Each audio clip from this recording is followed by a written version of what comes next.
Alam mo ba na hindi mo kailangang maging mayaman o maglabas ng malaking puhunan para magtayo ng negosyo? Maraming simpleng Pilipino ang umasenso sa pamamagitan ng maliit na negosyo na may malalaking kita.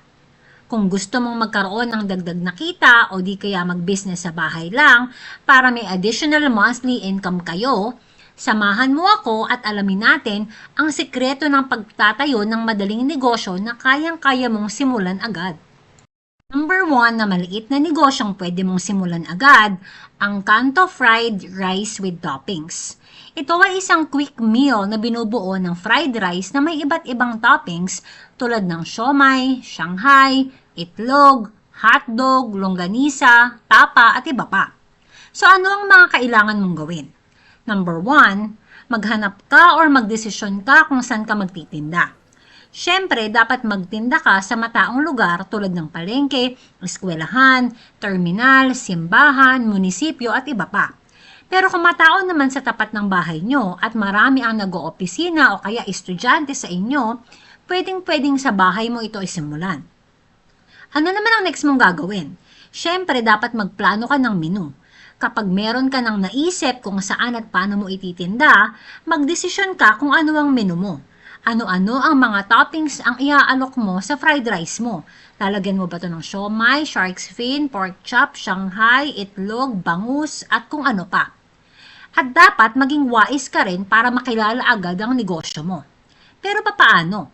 Gamitin agad ang mga social media mo para ma-market mo agad ang produkto mo kahit di ka pa nagsisimula.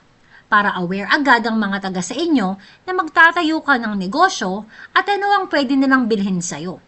Kung baga, agahan mo agad ang marketing para pagbukas mo, meron na agad nag-aabang ng tinda mo. Sabihan mo din yung mga kakilala mo, kamag-anak, na i-share ang negosyo mo sa social media nila para malawak agad ang maging aware sa paninda na meron ka. At pag meron ka na nito, bilhin na ang mga sangkap dahil kung meron ka ng lugar, menu at na-market mo na, pwede mo nang simulan bilhin ang mga ingredients at gamit na kailangan mo sa negosyo at paghanda na ang lahat, i-open mo na ang pangarap mong negosyong Kanto Fried Rice business with masarap na toppings sa abot kayang halaga. Pangalawang negosyong pwede mong simulan agad ay ang Jumbo Hungarian Hotdog Sandwich business. Nabilitaan niyo na ba yung nag-viral na jumbo hotdog sandwich sa Quiapo na may Hungarian sausage, lettuce, cheese at iba-iba pang condiments? Nako, napakahaba ng pila talaga dahil sa maliban sa mukhang masarap, talagang di tinipid sa toppings. Sa murang halaga, siguradong busog at nasarapan ng mga customers mo. At kung ganyan naman ang produkto mo, siguradong babalik-balikan ka ng mga mamimili. So paano mo sisimulan? Kagaya ng steps kanina, isipin mo kung saan mo ilalagay ang hotdog sandwich business mo. Pwede ba dyan sa tapat ng bahay nyo dahil ang kailangan mo lang naman ay lamesa at ang mga gamit pagluto ng hotdog? Kung di naman, pwede sa may bahay nyo, meron bang pwesto na maraming tao ang malapit sa inyo? Baka panahon na para makapag-usap ka sa barangay nyo kung saan ka pwede maglagay ng food court ng business na ito. Siyempre, i-market mo din agad sa mga social media, samahan mo ng magagandang pictures para ma-imagine nila kung gaano kasarap at kasulit yung tinda mo. Para bago ka pa magbukas, excited na silang bumili sa'yo. Makikita mo, sa unang araw pa lang ay tiyak, malakas agad ang maliit mong negosyong Hungarian hotdog sandwich business. Number 3 small business idea ay ang pastil business. Napanood nyo ba ang mag-asawang nagbabarko dati at nagsimula ng pastil business? Aba ngayon, meron na silang 7 branches. Ang una nilang sinigurado ay ang kanilang kapital at magandang lugar kung saan nila pwedeng itayo ang pastil business nila. Ngayon ay napaka-successful na nila at hindi na sila nagbarko pa. Sabi nila, mas malaki pa daw ang kita nila sa pastil business kesa nung nagbabarko sila. E paano ba ang pastil business? Ito rin ay rice meal na may toppings tulad ng chicken o beef flakes. So paano ito gawin? Madali lang. Pakuluan lang ang chicken breast na may tanlad, sibuyas at i-shred ang manok. Magisa ng luya, bawang sibuyas sa chicken oil at ilagay ang shredded chicken. Siguraduhin na manipis ang pagka-shred mo, lagyan ng toyo, oyster sauce at suka.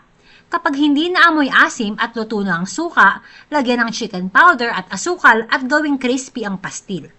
Pagluto na, haluan ng kanin at meron ka ng pastil business idea. O di ba? Ang dali lang. Gumamit ka ng 250 ml na microwavable at kayang tumagal ng 7 days ang produkto mo na ito dahil may suka. Hindi madaling mapanis. O di ba? Sulit na sulit. Kayang-kaya mo tong simulan sa halagang 1,000 pesos at pwedeng-pwede din sa bahay ka lang. Kaya huwag ka nang maghintay ng tamang panahon para magnegosyo. Simulan mo na. Kahit estudyante ay kayang-kayang gawin ito. Kaya ikaw pa ba? Simulan mo na ang pastel business kung meron kang 1,000 pesos. Number 4. Street fruits on stick. Nakita mo ba yung isang lalaki na ang tinda niya yung mga seasoned fruits na nilalagay niya sa baso or sa stick? Actually, maraming ganitong business sa ibang bansa at unti-unti na tong ina-adapt nating mga Pilipino. Dahil mas marami na ngayon ang health conscious kaysa bumili ng mga hindi masusustansyang pagkain, mas gusto na ng mga Pinoy bumili ng mga prutas na makakain nila habang sila ay naglalakad, namamasyal, pwede nilang baunin sa trabaho, ipabaon sa anak nila sa eskwela at iba pa. Pwede kang magtinda ng mga seasoned fruits depende sa panahon para hindi naman mahal ang maging puhunan mo. Simulan mo sa prutas tulad ng pakwan, pinya, o mangga na nakatusok sa stick or pwede mong ilagay sa baso. Ideal din ito dahil magsa-summer na at mainit ang panahon.